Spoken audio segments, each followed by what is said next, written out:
오늘 우리에게 주실 하나님 말씀은 신약성경 요한복음 15장 12절로 17절까지 말씀입니다. 신약성경 요한복음 15장 12절로 17절 말씀 한 절씩 교독하시고 17절은 합독하여 받들어 봉독하겠습니다. 내 계명은 곧 내가 너희를 사랑한 것 같이 너희도 서로 사랑하라 하는 이것이니라. 사람이 하여 자기 목숨과 덮은 너희는 내가 명하는 대로 행하면 곧 나의 친구라. 지금부터는 하지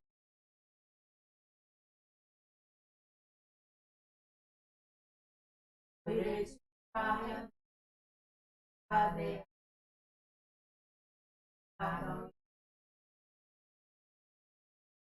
너희가 나를 택한 것이 아니요 내가 너희를 택하여 세웠나니 이는 너희로 가서 열매를 맺게 하고 또 너희 열매가 항상 있게 하여 내 이름으로 아버지께 무엇을 구하든지 다 받게 하려 함이라. 내가 이것을 너희에게 명함은 너희로 서로 사랑하게 하려 함이라. 아멘. 할렐루야. 우리 믿음의 성도 여러분, 불붙는 사랑이 있기를 축복합니다. 옆에 한번 인사해 볼까요? 나는 당신을 사랑합니다. 네. 그 사랑이 불붙어야 합니다. 꺼져가면 안 되는 거예요. 사랑에는요, 그 불이 활활 타올라서 도저히 감당할 수 없을 만큼의 사랑이 찾아와야 하는 것입니다. 저는 여러분들이 그 사랑을 나누고 받고 함께 할 수 있기를 축복합니다. 여러분, 오늘 본문을 통해서 우리가 함께 볼 때에 항상 사랑의 열매를 맺는 성도가 되자라는 말씀으로 함께 나누려고 합니다. 근데 이 사랑의 열매는요, 바로 계명이라는 것입니다. 하나님께서 우리에게 주신 계명의 첫째가 바로 사랑입니다. 이 계명이라는 것은 엔톨레라고 이야기합니다. 명하다, 행하도록 이르다라는 거예요. 명령이죠, 명령. 그러니까 사랑은 해도 되고 안 해도 되고가 아니라 반드시 해야 하는 하나님의 명령입니다.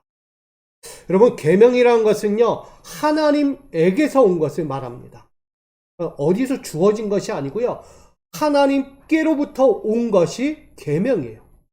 근데 그 계명에는 613개의 계명이 있습니다. 해야 하는 계명과 하지 말아야 할 계명을 나눠서 이야기하죠. 248개는 하라, 그리고 365개는 하지 말라는 계명으로 연합되어 있습니다. 그것을 하나님의 백성들에게 주신 명령입니다. 그래서 계명의 핵심은 한마디로 이렇게 얘기합니다. 613개의 계명은 사랑이다. 근데 그 사랑의 첫째 옛 계명이 하나님을 사랑하라 라고 주셨고요. 그 다음에 새 계명으로 주신 것이 이웃을 사랑하라고 또다시 주신 거예요. 613계명 안에는요, 사랑이라는 본질이 있는데 옛 계명으로 따지면 오로지 누구만 보는 거예요? 하나님만 사랑하는 거예요. 네, 이 새 계명이 왔어요. 그 새 계명은 하나님 사랑을 넘어 이웃 사랑까지 하라고 주신 것이 바로 새 계명이에요. 그것을 요한복음 13장 34절은 이렇게 증가합니다. 같이 있습니다. 시작. 새 계명을 너희에게 주노니 서로 사랑하라. 내가 너희를 사랑한 것 같이 너희도 서로 사랑하라. 아멘. 이 새 계명을 누가 주신 거죠? 예수 그리스도께서 주신 거예요. 이제는 하나님께서 선지자들, 예언자들을 통하여 나를 사랑하라, 나를 사랑하라 계명을 통해서 613개의 계명을 통해서 그렇게 끊임없이 계속해서 말씀하셨어요. 근데 이 신약 시대로 들어오면서 예수님의 시대에 결국 예수님을 통하여 이웃 사랑까지 가게 하셨다는 것입니다. 어떻게 보면 이 압축된 613개의 계명을 압축한 하나님 사랑과 이웃 사랑에 대해서 오늘 이 계명을 전하고 있는 것입니다. 그러니까 계명은 해도 되고 안 해도 되고가 아니고 반드시 해야 하는 것입니다. 계명의 목적은 사랑이기 때문이에요. 예수님께서 공생의 사역을 넘어서 십자가 대속에까지 이르는 몸소 사랑의 본이 되어 주셨습니다. 그것을 오늘 예수님의 제자들에게 명령하고 있어요. 요한복음 15장 12절은 이렇게 증거합니다. 내 계명은 곧 내가 너희를 사랑한 것 같이 너희도 서로 사랑하라. 예수님께서 사랑을 가지고 명령하고 있는 거예요. 너희도 사랑하라는 거예요. 그래서 성도의 마땅한 삶은 그리스도의 삶을 교훈받고 그 본받은 교훈으로 똑같이 살아가야만 하는 것입니다. 그 이유는 예수님께서 분명히 우리에게 15장 1절에 우리에게 말씀하고 있습니다.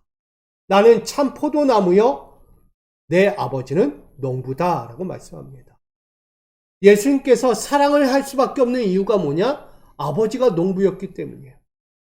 아버지의 농부이신 아버지께서요, 사랑으로 씨앗을 뿌렸고 사랑으로 열심히 관리하여 키웠다는 거예요.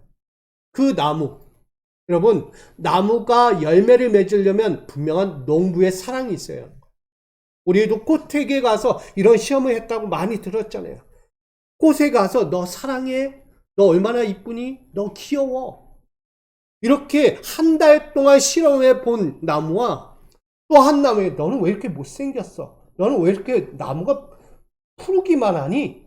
너 정말 보기가 싫어. 밉상인 것처럼 이야기하는 거예요. 한 달 후에 지켜봤더니 사랑한 나무는요, 더 풍성하게 열매를 맺는데 한 나무는 맨날 뭐만 했어요? 저주했잖아요. 그 나무가요, 메말라버려요. 말라 비틀어버렸다. 실험적으로 나오는 거예요, 나무도. 못 들을 것 같은 나무들이야 사랑해주고 아끼니까 더 풍성해지는데 저주하듯이 못생겼다, 너는 안 됐어, 넌 왜 그래? 라고 이야기하니까 완전히 말라버린다는 거예요. 오늘 농부 되신 하나님이 과연 어떤 마음을 가지고 나무에게 이야기할까요? 당연히 사랑하는 마음으로 나무에게 전하겠죠. 난 너를 사랑해.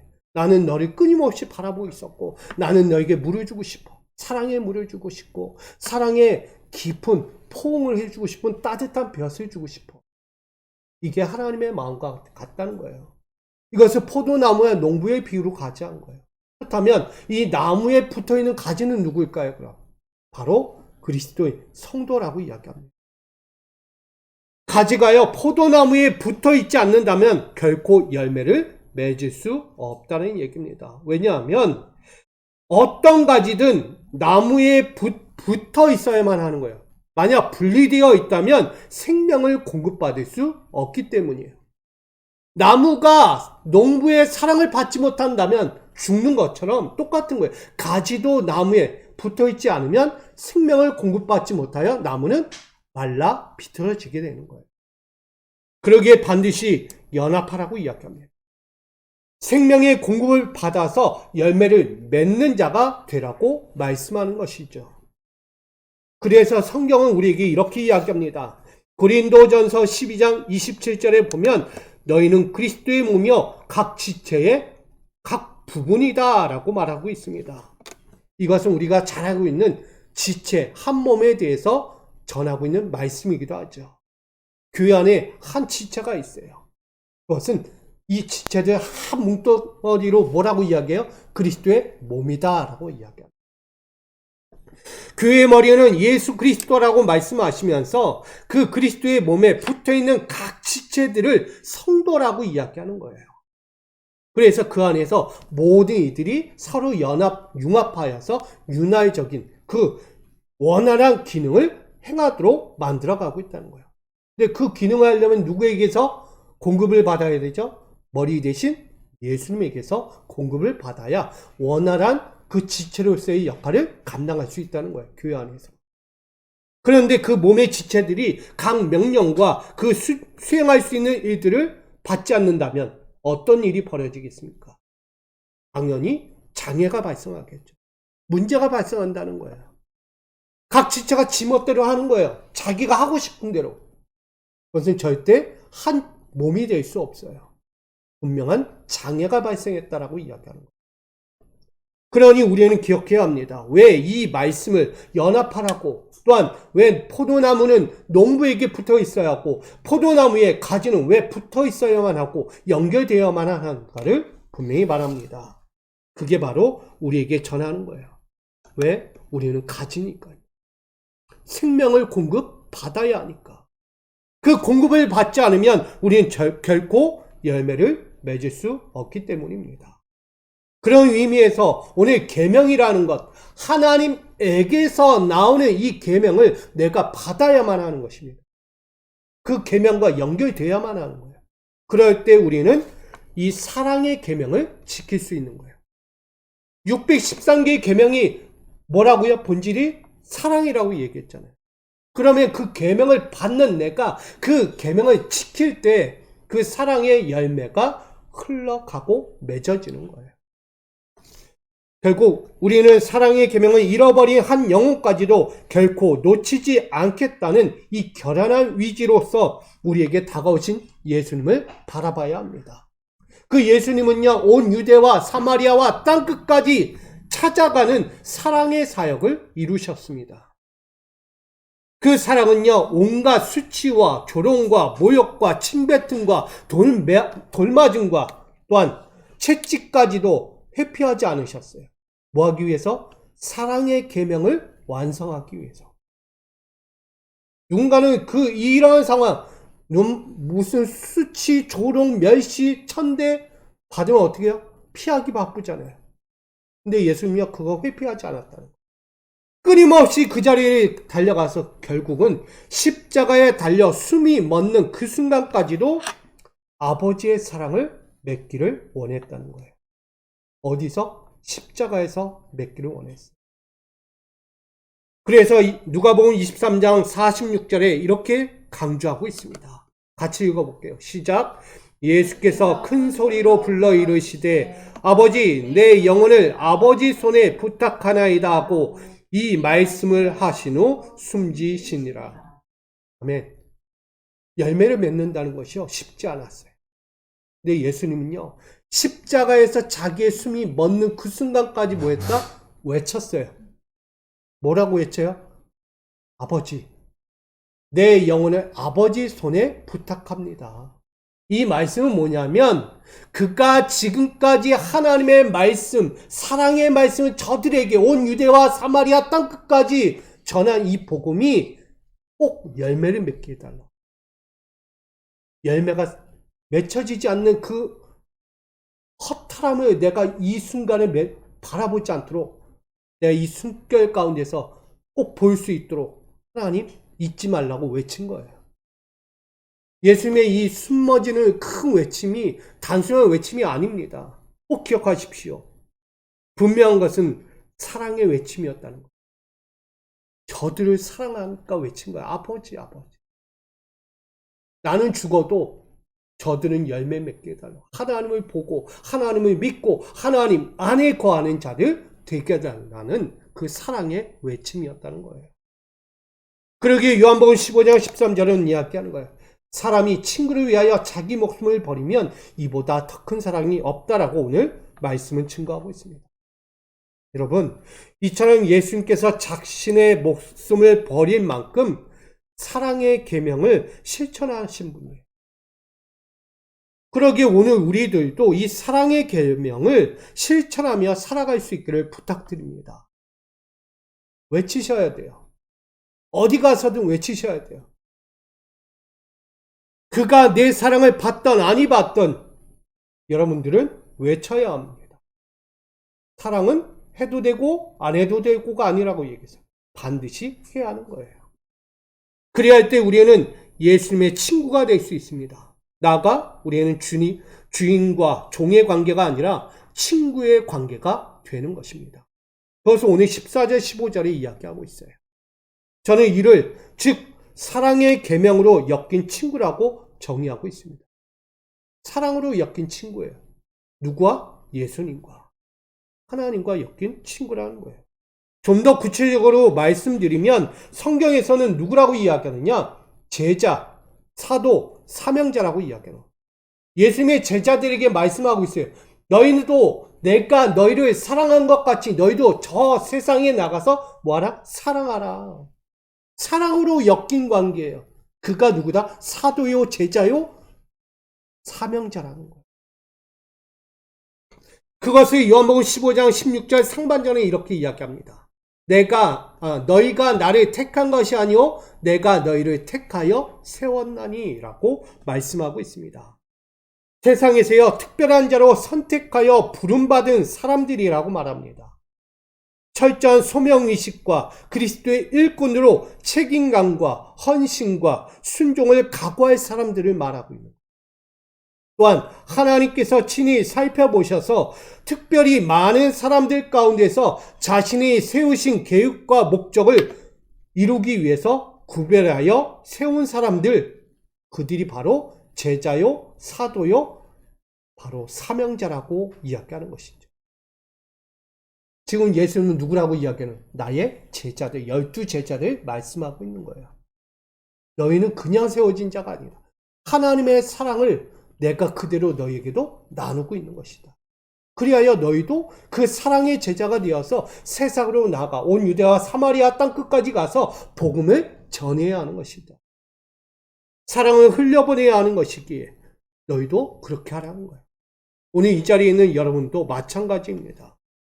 단순히 여기 앉아서 나는 예수님의 사랑, 하나님의 사랑만 받으면 되는 것이 아니고요. 여러분도 제자가 되고 사도가 되어서 사명자가 되어서 세상의 사명, 사랑을 전하는 여러분이 되어야 하는 것입니다. 여러분들은 예수님처럼 뭐 하셔야 돼요? 외치셔야 돼요. 사랑의 외침이 있어야 하는 거예요. 그가 바로 하나님의 일꾼이에요. 누가 하나님의 일꾼입니까? 누가 하나님의 제자입니까? 말할 때 누구라고요? 사랑을 외치는 자가 하나님의 일꾼이에요. 저는 우리 모두가 그렇게 되기를 간절히 소망합니다. 그렇다면 이 사랑의 계명을 외칠 자들로서 구별되어지고 부름을 받은 일꾼들, 오늘 저와 여러분들은 어떤 계명을 가지고 살아가야 할까? 그 핵심이 있다는 거예요. 오늘 그것이 이 제자요 사도의 사명자에게 주신 계명이 있습니다. 저는 요한복음 15장 16절 중반절이라고 이야기합니다. 같이 읽어볼게요. 시작. 이는 너희로 가서 열매를 맺게 하고 또 너희 열매가 항상 있게 하여. 맞습니다. 열매를 맺는 거예요. 여러분 어디에 가서도요 열매를 맺어야 합니다. 또한 그 열매가 사라져서는 안 되는 것입니다. 사명을 감당할 때마다 일마다 넉넉하고 풍족한 선한 열매를 맺어가는 사명을 감당해야 하는 것이죠. 그걸 주님이 원하고 계신 거예요. 이 세상 가운데 그냥 보내어진 것이 아니고요. 사랑의 열매를 늘 맺어라 라고 말씀한 거예요. 저는 여러분들 사랑의 열매를 맺은 만큼 빛과 소금의 사람들이 되기를 축복합니다. 저기 가도 저 어둠의 그늘에 가서도요. 사랑의 열매를 맺어야 돼요. 사랑의 열매가 없으면 죽은 열매예요. 아니 죽은 열매가 아니라 죽은 나무가 될 수도 있어요. 아니 죽은 씨앗이 될 수도 있습니다. 씨앗을 뿌렸는데 사랑을 안 줘봐요. 나무가 새싹이 돋을까요?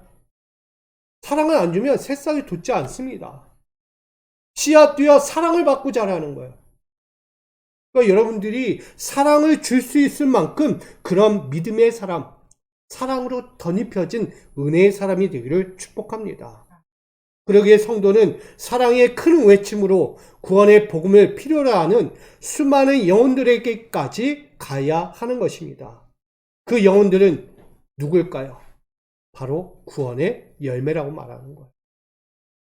예수님께서 단순히 외친 게 아니에요. 십자가에서 아버지 저만 구원해 주세요? 그럴 거면 뭐하러 오셨겠어요? 왜 죽어요? 아니죠. 십자가에서 죽으면서까지 아버지 제 영혼을 당신께 맡깁니다 라고 이야기하는 건 내 인생뿐 아니라 저 인생들까지도 다 맡긴다는 이야기예요. 당신이 사랑하는 자녀들.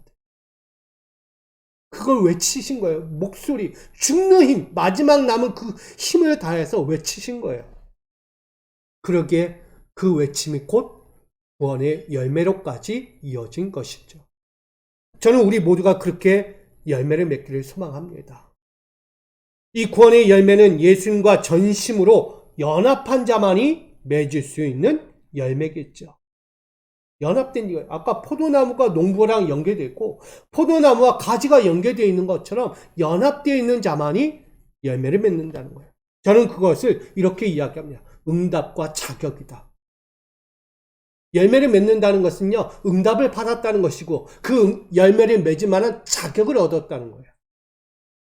그러게 16절 마지막 절은 이렇게 이야기합니다. 내 이름으로 아버지께 무엇을 구하든지 다 받게 하려 함이라. 아멘. 맺을 수밖에 없는 존재라는 거예요. 응답을 받을 수밖에 없는 자격을 갖췄기 때문에 어떤 박해든 시련이든 모든 상황 가운데서도 그 택하심 안에서 그의 부르심 안에서 열매를 맺을 수밖에 없는 그들을 지칭하여 말하고 있는 것입니다. 그러니 그 부르심과 그 사명을 가지고 살아가는 여러분들에게 그 사랑의 열매, 구원의 열매는 이루어질 수밖에 없다라고 정의를 내리고 있는 것입니다. 여러분, 우리 구원의 열매를 맺기까지 그 가르침과 약속 앞에서 의심하지 않고 끝까지 버티고 서 있는 여러분 되기를 부탁드립니다. 분리되면 안 된다는 거. 떨어져 나가는 순간 우린 끝난 거예요. 맺을 수 없어요, 사랑은. 사랑의 관계는요, 떨어져 나갈 수 없다는 거예요. 붙어 있어야만 가능한 거예요. 그래서 이 사랑의 계명이라는 본질이 바로 17절에 이렇게 증거하는 것입니다. 같이 있습니다. 시작. 내가 이것을 너희에게 명함은 너희로 서로 사랑하게 하려 함이라 라는 말씀입니다. 계속해서 반복되는 말씀이 예수님은요, 계속 반복해요. 사랑하라, 사랑하라, 사랑하라, 사랑하라. 뭔 뜻일까요, 그러면? 사랑이 부족하니까. 아무리 제자라고 얘기해도요, 아직 사랑이 부족한 거예요. 근데 예수님께서 몸소 보여주셨잖아요. 어떻게 사랑해야 하는지, 어떻게 사랑하며 다가가야 하는지, 어떻게 해야 사랑의 완성을 이룰 수 있는지, 그걸 몸소 십자가에까지 보여주신 거예요. 사랑은요, 가장 큰 계명입니다. 하나님과의 관계를 넘어서 세상 이웃에게까지 아우르는 연합의 힘이 있기 때문이에요. 그리할 때 그 분쟁과 갈등까지도 사라지고요. 연합과 평화와 부흥회까지 이루어지는 은혜가 있다는 것입니다. 저는 우리 미수교회 안에서요. 이 사랑이 더욱 있기를 축복합니다. 사랑이 없는 게 아니에요. 옆 사람 한번 지금 바라보세요. 진짜 사랑하는가 나를. 옆 사람 바라보세요. 진짜 나 사랑하고 있는가. 째려보지 마시고 사랑하고 있는가. 사랑하는 표정은 달라요. 내 성도가, 내 교우가, 나의 자녀들, 나의 부모가 나를 사랑하고 있는 것이 진짜 사랑인지 가식적인 사랑인지 다 보여지고 느껴진다니까요. 저도 이 목회자로서 앞에 서 있지만 이게 부족해요.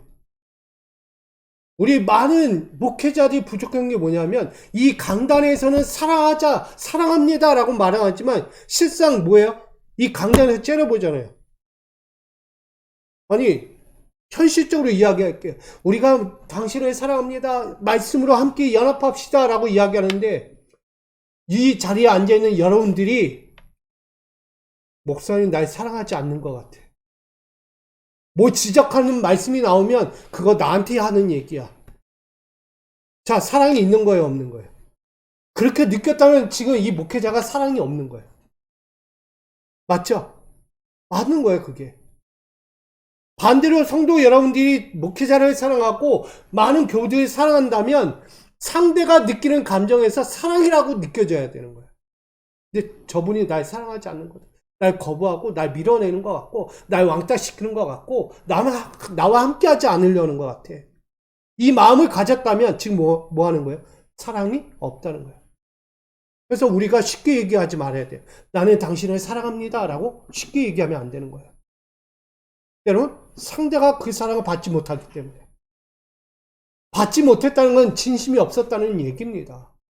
꼭 기억하셔야 돼요. 사랑한다면 진심이 있어야 돼요. 그 사람이 상대가 느낄 수 있을 만한 사랑의 마음이 가야 하는 거예요. 여러분 노력하셔야 돼요. 자녀가 부모에게 사랑한다고 고백하면서 모습은 달라요. 부모가 또 자녀에게 사랑한다고 말을 하면서 그 사랑이 가지 않을 때가 많은 거예요. 마른 사랑이라고 이야기하는데 오늘 예수님은 어떻게 보여주셨는가? 아주 철저하게 시청각 교육으로 해줬잖아요. 시청각 교육으로. 그거 안 보고 못 배울 수가 없는 거예요. 그래 제자들에게 내가 너희에게 이렇게 한 것처럼 너희도 내 세상 이웃 모든 유대와 사마리아 땅 끝까지 가서 이 사랑 끝까지 전해라. 끝까지. 이걸 가르쳐 주는 거예요. 이보다 큰 계명은 없기 때문이에요. 아무리 그들이 율법, 규례라는 이 계명 속에 담긴 그 수만 가지 613개 지키면 뭐합니까? 사랑이 없으면 의미가 없다는 거야. 하나님에 대해서는 아는데 내 이웃에게는 꽝이다는 거야 지금. 그러니 이것을 예수님 통해 가르쳐준 거예요. 그래서 오늘 우리 미수교회 성도 여러분들에게도 부탁을 드립니다. 사명자요. 택하심으로 받은 여러분들이라면 이 사랑의 계명을 반드시 지켜야 돼요. 그러면 사랑의 계명을 지키면 어떤 열매가 맺힐까요? 여러분 같으면 어떤 열매가 맺힐 것 같습니까? 사랑의 열매를 맺겠죠. 그 사랑의 열매가 구체적으로 뭐냐 이거죠. 그것을 저는 짤막하게 이렇게 전하고자 합니다. 첫 번째, 사랑의 계명을 지키면 뭐가 된다? 허다한 죄를 덮는 열매가 됩니다. 베드로전서 4장 8절 세 번요. 함께 있습니다. 시작. 무엇보다도 먼저 서로 뜨겁게 사랑하십시오. 사랑은 허다한 죄를 덮어줍니다. 아멘. 뭘 덮는다고요? 죄를 덮는 열매가 돼요. 그거 누가 보여주셨어요? 예수님이 하셨잖아요. 예수님. 내가 하고 싶어서 하는 게 아니고요. 예수님이 그렇게 자기 목숨까지 버리면서 모든 인류의 죄를 다 짊어진 거예요. 그게 사랑의 열매예요. 이보다 큰 사랑의 열매가 어디 있겠습니까? 또 하나가 있습니다. 함께 있습니다. 요한일서 4장 18절 상반절. 시작. 사랑 안에 두려움이 없고 온전한 사랑이 두려움을 내쫓나니. 사랑의 계명은요. 두려움도 뭐한다? 쫓아낸다. 그러니까 두려움을 이겨내는 열매를 맺는 거예요. 하나님께서 늘 강조한 게 뭐예요? 여러분들에게? 두려워하지 말라는 거예요. 이스라엘 백성들, 하나님의 백성들에게 너희는 두려워하지 마라, 두려워하지 마라, 두려워하지 마라. 왜 강조했겠어요? 맨날 우상 숭배하고, 맨날 죄인의 길에 서고, 늘 하나님께 대한 불평, 불만만 하는 거. 그런 자는 뭐예요? 하나님을 두려워할 수밖에 없어요. 하나님은 너그러운 분이 있기도 하지만 때로는 두렵고 무서운 하나님이시고. 근데요, 사랑을 지키면 하나님에 대해서도 두려울 일이 없는 거예요. 맞죠? 사랑하면 두려울 일이 있어요? 아니, 솔직히 인간 대 인간으로서 사랑하는데 두려운 마음이 있어요, 없어요? 없죠. 더 뜨거워지면 뜨거웠지 두려울 일은 전혀 없다는 거예요. 사랑하면. 또한 사랑의 계명을 지키면 이와 같습니다. 빌레몬서 1장 7절 함께 있습니다. 형제여 성도들의 마음이 너로 말미암아 평안함을 얻었으니 내가 너희 사랑으로 많은 기쁨과 위로를 받았노라. 아멘. 사랑의 계명을 지켰더니요. 뭐가 생겼다? 기쁨과 위로의 열매를 맺게 되었다는 거예요. 평안의 열매를 맺는 거예요. 여러분 이보다 큰 열매가 어디 있겠어요? 저는 우리 믿음의 성도들이 이렇게 귀한 열매들을 맺어갔으면 좋겠어요. 맨날 내가 원하는 것만 얻는 게 열매가 아니고요. 진정한 사랑은 두려움도 쫓고 기쁨과 위로도 얻고요. 나가서 모든 이들에게 죄를 덮어줄 수 있는 포용과 용서의 열매를 맺는 것입니다.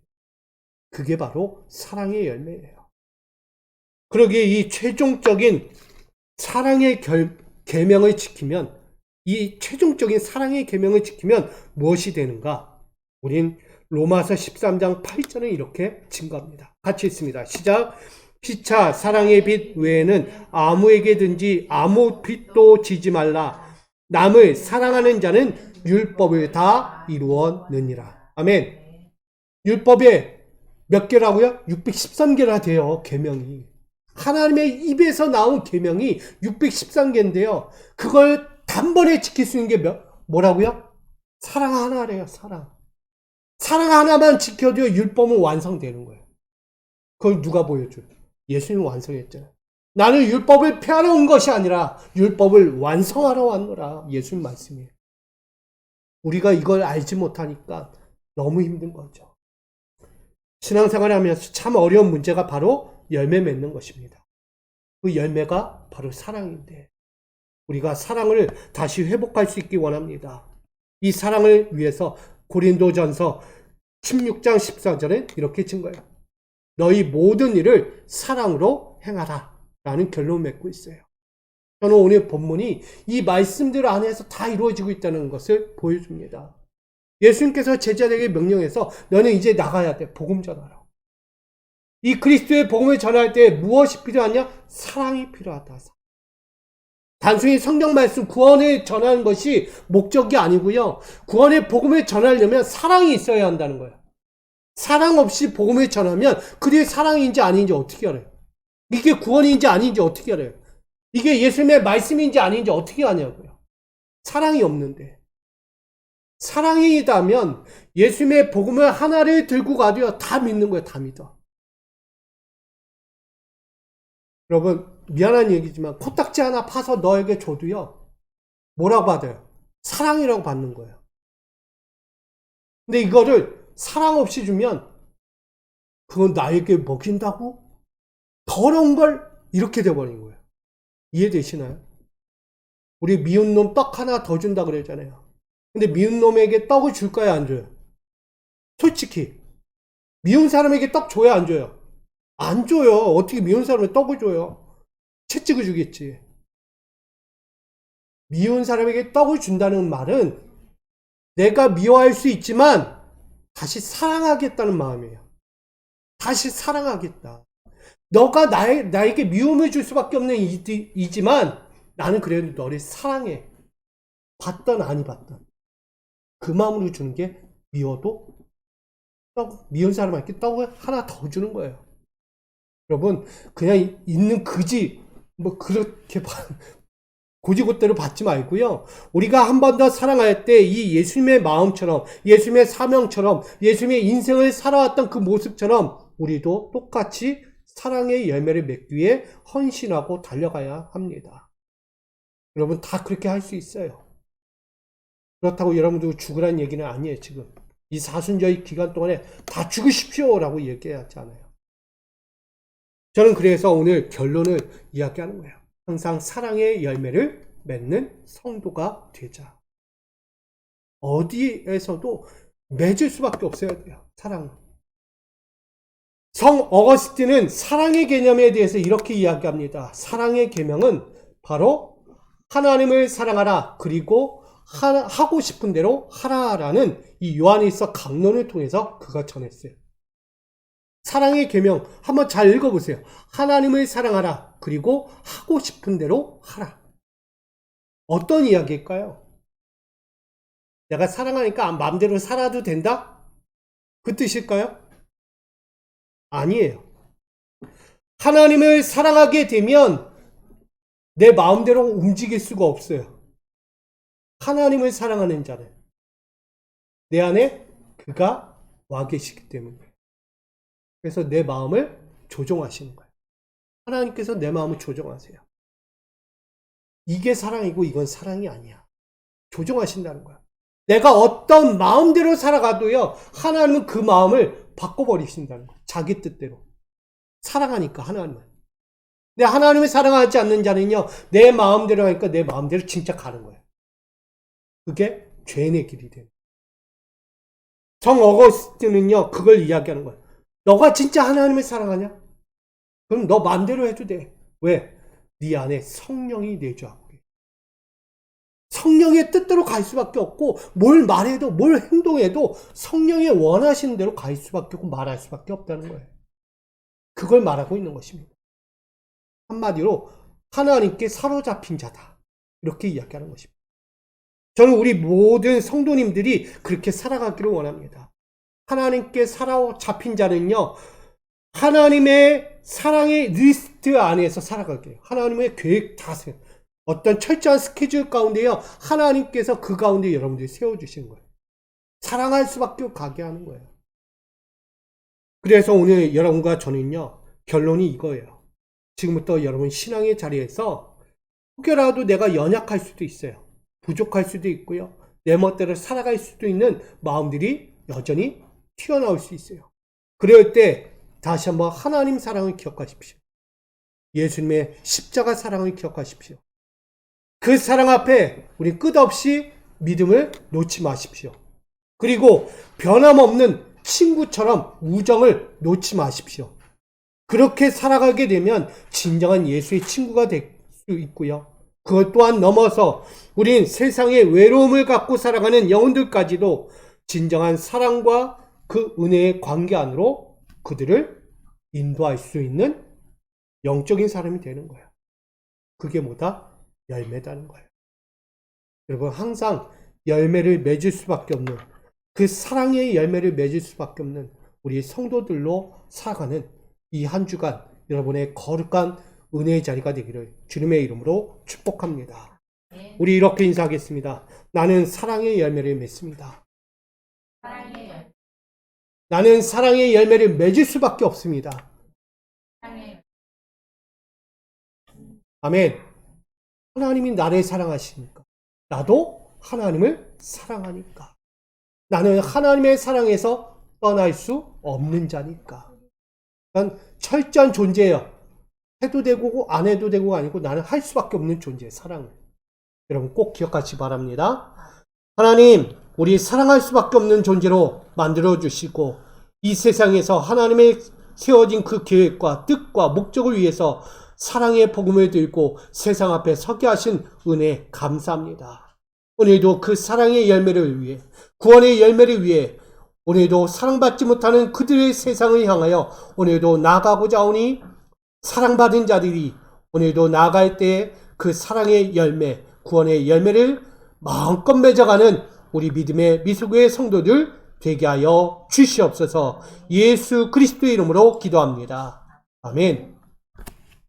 우리 찬송가 633장 부르시면